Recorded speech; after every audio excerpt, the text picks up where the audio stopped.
Assalamualaikum dan salam sejahtera. Saya Daniel Arif bin Muhammad Nizam. Hari ini saya nak membentangkan falsafah mengenai tajuk kebahagiaan hidup dan kesengsaraan. Dalam pembincangan ini, saya akan meletakkan 3 soalan asas. Yang pertama, saya meletakkan definisi itu sendiri, makna menurut falsafah Islam dan Barat.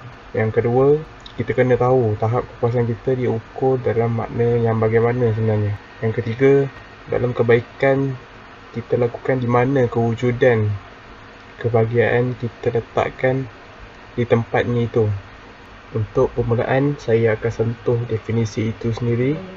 Apakah falsafah kebahagiaan menurut Islam dan pandangan Barat? Menurut pandangan Islam, kebahagiaan berasal daripada perkataan sa'adah, terbagi kepada 2 dimensi, iaitu duniawi, kewujudan dunia, dan ukhrawi, kewujudan akhirat. Ia merujuk kepada akhirat sebagai kemuncak kebahagiaan yang terakhir dan memiliki kesenangan nikmat yang berkekalan. Manakala menurut pandangan Barat, kebahagiaan itu adalah suatu kesenangan yang dicapai oleh seseorang mengikut kehendak masing-masing. Sifat bagi kebahagiaan itu hanya berkait dengan kehidupan di dunia sahaja. Saya ambil beberapa pendekatan daripada pandangan sarjana Islam, iaitu Imam Al-Ghazali, yang mengatakan kebahagiaan adalah kunci konsep kepribadian yang dicari di dunia.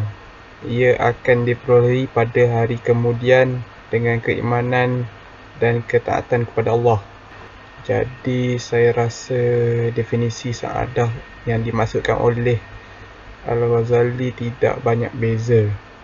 Okey, seterusnya, manusia itu dijadikan daripada jasad dan jiwa yang menentukan segala tindak tanduk jasad itu adalah jiwanya. Maksudnya di sini, jadi apabila jasad itu bermasalah, maka jasad itu akan berada dalam masalah. Yang menentukan adalah jiwanya. Jadi bila jiwa itu tak ada, jiwa itu bermasalah, jiwa itu jauh daripada kebenaran, maka jasad itu responsinya kepada jiwa itu akan bertindak dengan masalah juga. Kalau jiwa itu baik, mencapai kebahagiaan, maka kita akan lihat hasil daripada jasad itu juga menjadi tindak balas yang baik. Tetapi berbeza sekali idea sarjana Barat yang tidak menekankan aspek kerohanian dalam memahami personaliti manusia dan kebahagiaan abadi. Teori tripartit Plato yang dibawa olehnya itu, Plato mengatakan bahawa ketiga-tiga elemen ini terdiri daripada akal, rohani dan nafsu. Teori ini menggambarkan misalnya ketiga fungsi akal ini dipenuhi sebagai pengendali elemen jiwa yang lain, maka akal akan menampilkan kebajikannya, yakni dalam bentuk kebijaksanaan. Maka segala bentuk kebencian akan bertukar kepada kerohanian, segala bentuk negatif akan bertukar kepada positif. Maka elemen nafsu akan dijatuhkan oleh pengendali manusia itu. Seterusnya saya masuk kepada Aristotle, dan dalam konteksnya yang sederhana, Aristotle mengartikan sebagai hidup yang terasa penuh dan mententeramkan, iaitu kebahagiaan itulah yang memiliki nilai baik pada dirinya. Aristotle tidak meletakkan keseimbangan dalam makna kebahagiaan itu. Dia menyatakan hanya hidup di dunia ini sahaja untuk mencapai kebahagiaan.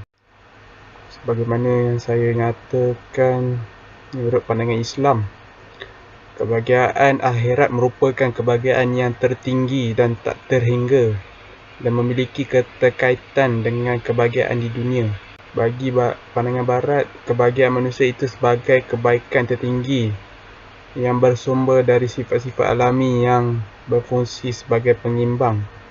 Tengok kepada pendekatan pandangan Islam tentang kesengsaraan ini, Islam menganggapkan ujian ini sebagai satu perbuatan Tuhan kepada hamba-Nya untuk menguji keimanan manusia itu. Disebabkan kita ada perasaan redha dan pasrah, Barat tidak lagi memahami makna saadah itu, tetapi lawannya syakawah, penderitaan. Mereka menganggapkan bencana yang besar, kesengsaraan, kesempitan hidup, putus harapan sehingga merasakan kebimbangan dalam diri mereka. Dalam keadaan syakawah ini, mereka sentiasa memikirkan rasa ketakutan dalam diri mereka. Dari sudut ketuhanan, menurut Islam, manusia itu perlu melakukan ketaatan kepada Tuhan dan tidak melawan fitrah manusia itu sendiri. Seperti mana yang saya sebutkan tadi, tetapi berbeza dengan Barat, mereka tidak meletakkan agama dan Tuhan itu sebagai rujukan pertama. Mereka memisahkan unsur-unsur ketuhanan.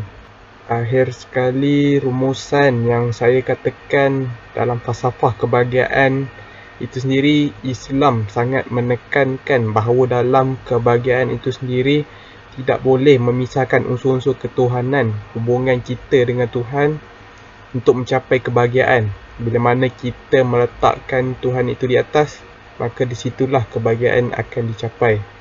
Tetapi berbeza di Barat, mereka tidak meletakkan agama dan Tuhan sebagai rujukan pertama, tetapi mereka melihat manusia itu mengubah dan mencorak kehidupan mereka. Maka disebab itu mereka mengalami penderitaan dan kesengsaraan dalam mencari kebahagiaan itu sendiri. Setakat di sini sahaja perkongsian saya tentang falsafah kebahagiaan dan kesengsaraan. Saya minta maaf segala kekurangan sepanjang penyampaian konteks ini. Saya harap penyampaian ini dapat memberi manfaat kepada semua. Sekian, terima kasih.